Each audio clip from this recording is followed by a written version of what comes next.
Set to record. Okay. So let's see. Happy Monday, everybody. Hope you are all doing well. Just continue to add people as they join.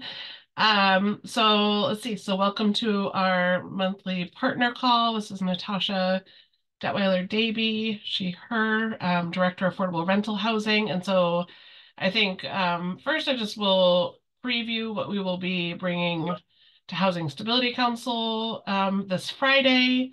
We will also kind of talk through, do a little bit of, connection, talk about the legislative session that is kicking off here this year, and then also be able to talk about engagement conversations as we are continuing to work through our funding updates and changes. So to get into that, we at Housing Stability Council this Friday, we will have two different 4% transactions to bring forward. We will also be asking Housing Stability Council for a vote on updating the now rules around the mixed income, our ability to invest in mixed income projects. This was a statutory update last legislative session for us to be able to update and define that with Housing Stability Council. And we our recommendation that's in the Housing Stability Council packet is that we would have the ability to invest in projects that have, I think, a minimum of 5 units or 10% of the units as affordable, whichever is greater.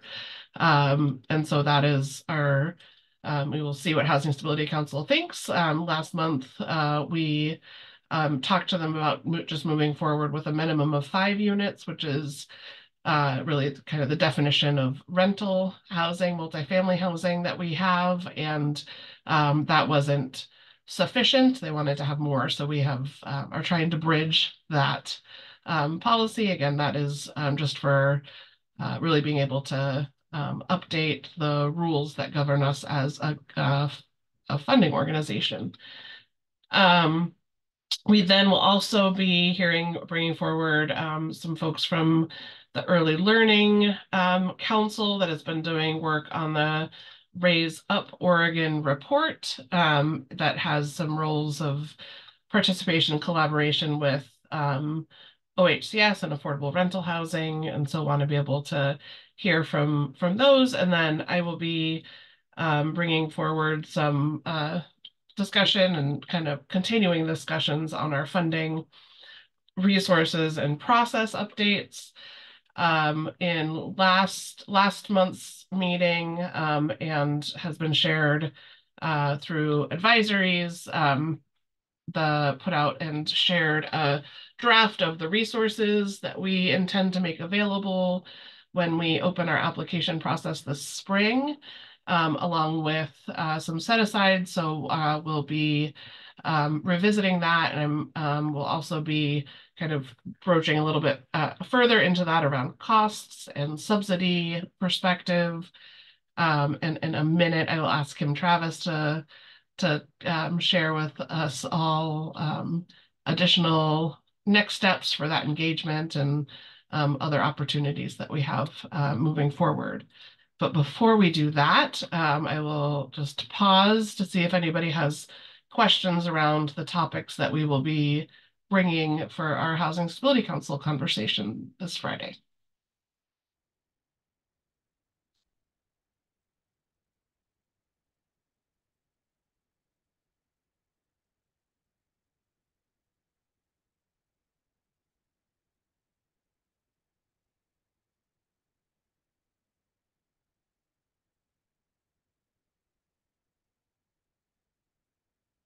Okay. I think that was enough patience of quiet for me. I don't see any questions. So next, I know I have Kim Travis here to be able to speak to engagement opportunities, and then So maybe we'll switch to that. And then after we talk engagement, we can talk legislative session with Britt. So Kim, go ahead.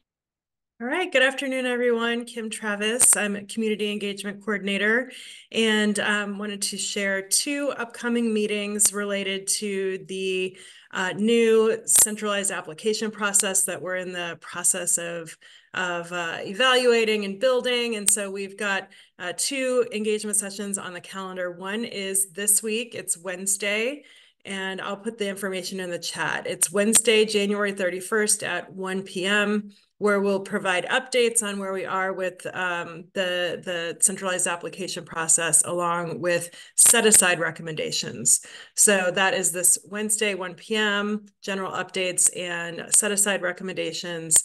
And then on February 8th at 11 a.m., we will have a meeting to discuss capacity building planning and how that connects in with the new centralized application process. So those are two meetings, January 31st, February 8th, and I will put the links to those meetings in the chat. So please register, and I'll put my email in the chat if you have any questions about those engagements or other engagement opportunities. Please feel free to reach out.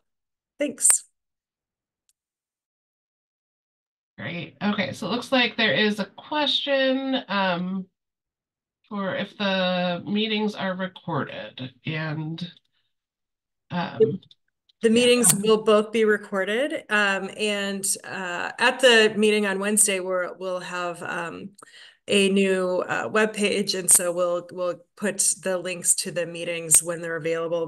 They'll be on a website, so we'll on our website. So we will make that available and try to remind folks as well of where that is.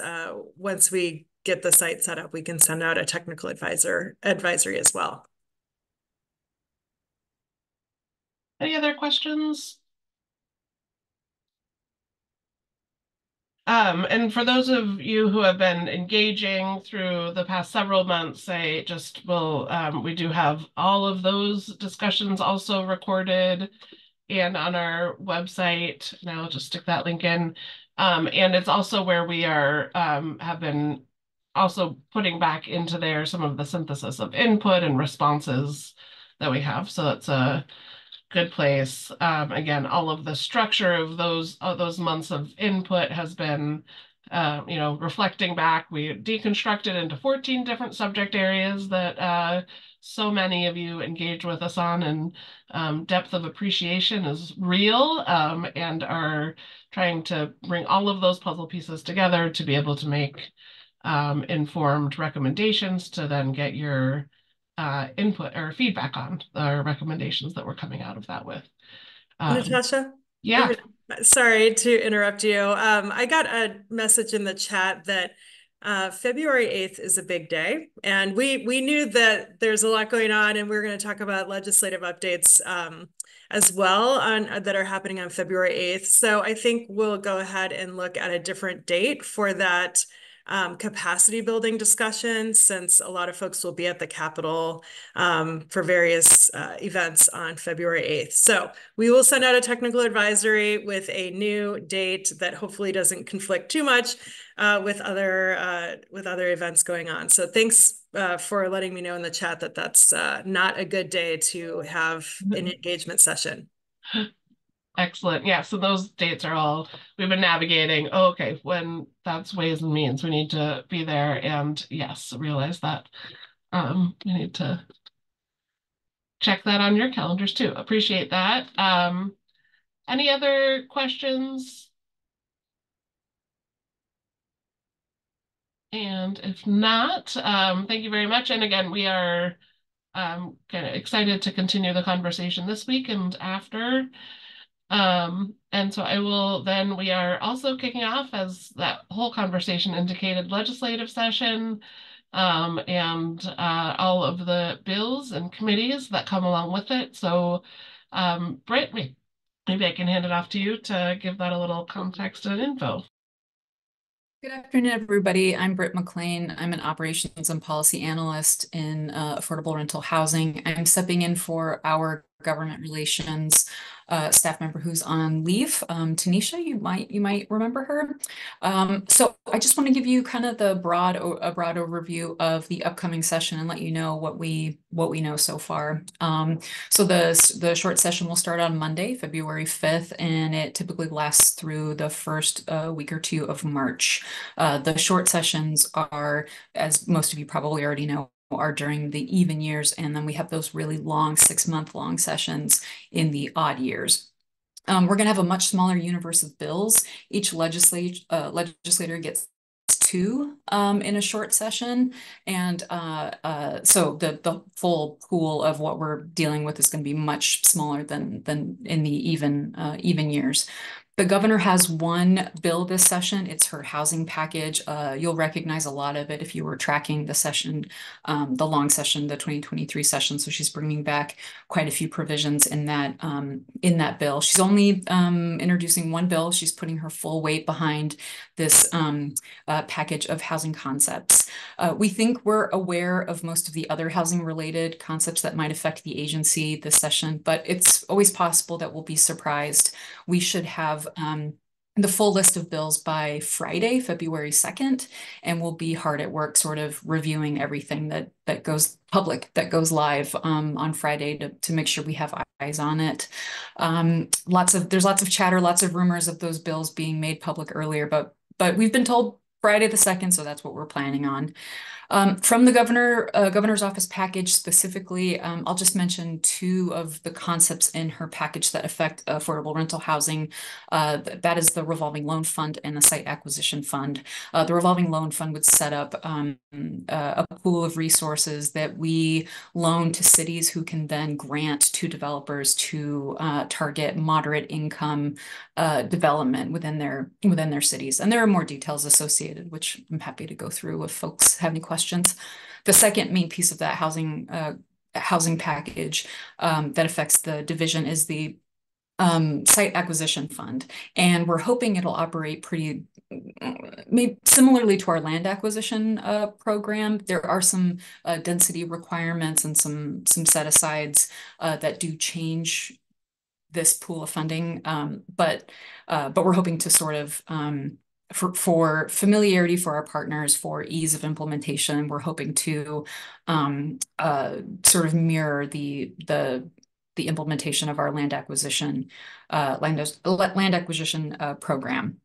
From other legislators, there's an SDC deferral guarantee program, which boiling it down to its basic parts would provide a guarantee to cities who enter into SDC deferral agreements with developers. We would sort of act as we would act as a sort of a guarantee for those funds and go start collections on any SDCs that are not paid back under the terms of the agreement. Again, I'm happy to go into more detail on that one.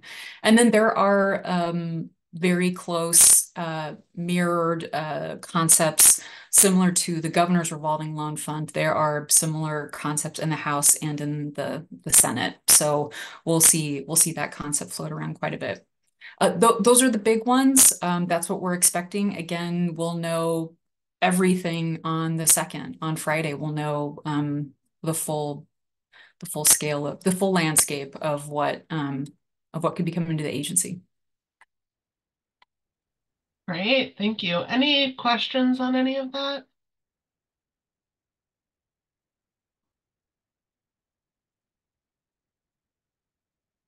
Let's see, I was going to also share for those that have followed part of the Executive Order 2304 was to create the Housing Production Advisory Council.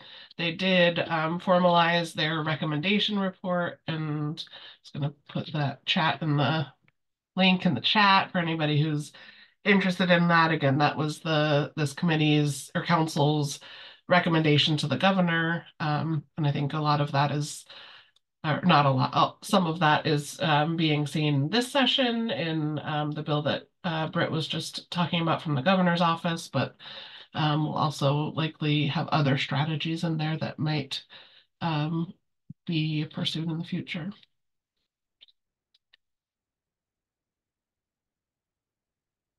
Any other questions? Things you're curious about?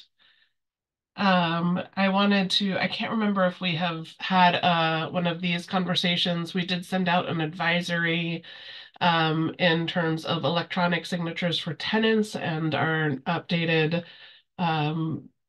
policy adopting the ability to do electronic signatures. So I will find that link right now and put it in the chat. It'll just take me a minute. And yeah, any other things going on?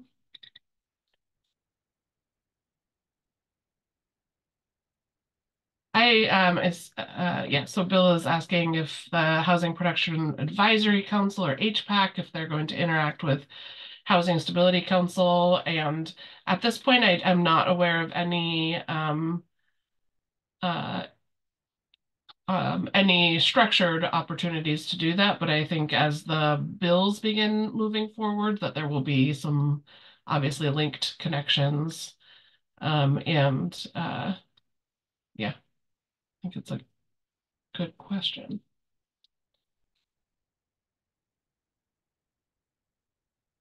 9%. Let's see. Do we know when 9% recommendations will be made? I think I don't know, Angela, are you, or no, Jackie? I think the Yes. idea is, yeah, Jackie, can you speak to the 9% recommendations? Yeah, so as of now, we were anticipating that recommendations would be in March, but we do also believe that it may be pushed back to April for Housing Stability Council. Right. And Kimye, are you on for it looks like GHEP capacity funds? I am on the call. I'm not monitoring the chat. Sorry. What? Oh, it's okay. So there's a question on any timeline on GHEP capacity funds for asset management. Oh, well, this is part of the conversation that we'll be having for sure. The proposed framework that I want to discuss with you all will provide a pathway for through the consolidated application process for referrals from asset management so that organizations that aren't already receiving those funds through the consolidated application pathway who need them for supporting asset management activities and capacity strengthening towards that will also have a pathway to access those capacity building grants through the consolidated application process. And I wanted to kind of talk with you all about, just talk with you all about that. So, and feel free to reach out to me as well. I could put my contact info in here. In the meantime, it will probably land on another date within the next 3 weeks here. Great, yes. And then I see your hand, Kevin. Before that, I do see Sarah's question in the chat around the subsidy amounts. And so we have shared the draft calendar, which has all of the resources that we will be offering. I'll be at Wednesday's meeting planning to share additional information around how we will be thinking to approach subsidy limits to be able to begin getting input on that. And so we'll cast that out and then I'll talk more about that again with Housing Stability Council on Friday. So this week is the rollout again with this is the idea that we've converted input into recommendations and we'll want to get input, feedback on our recommendations before anything is adopted. Kevin, I see your hand. Hey, thank you so much. I have chatted with a few of our members, and it seems like a lot of people were hit really bad by the ice storm, including some residents that have had to relocate and just a lot of property damage. Do you know if there's any assistance tied to the governor's declaration of an emergency during the ice storm for housing providers to access that might be facing some really difficult financial hurdles? That is a great question. I have not heard of any emergency repair resources. And we are not our disaster recovery group, so I can't pretend to speak for all areas of the agency, but I have not seen any resources flagged for that through affordable rental housing at this point.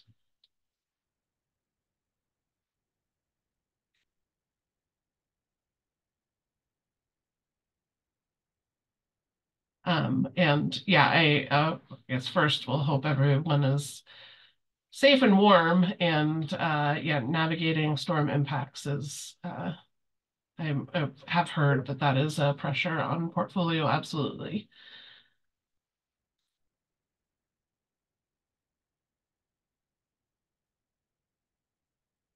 Brian, is that I see your hand. Hey.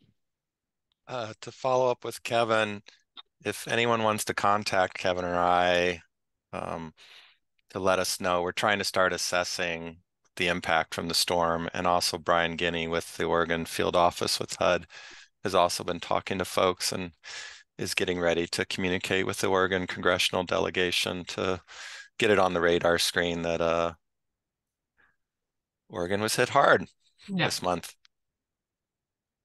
Great, thank you. Yeah, for those, sounds like Housing Oregon is taking a lead coordinator there, so please do reach out to Brian and Kevin. Great, any other questions?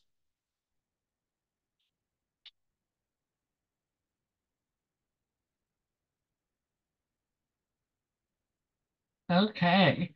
Well, I will, we can close this month's meeting. We'll see everybody who joins on Wednesday for this engagement on funding, and on Friday at Housing Stability Council. Thank you so much.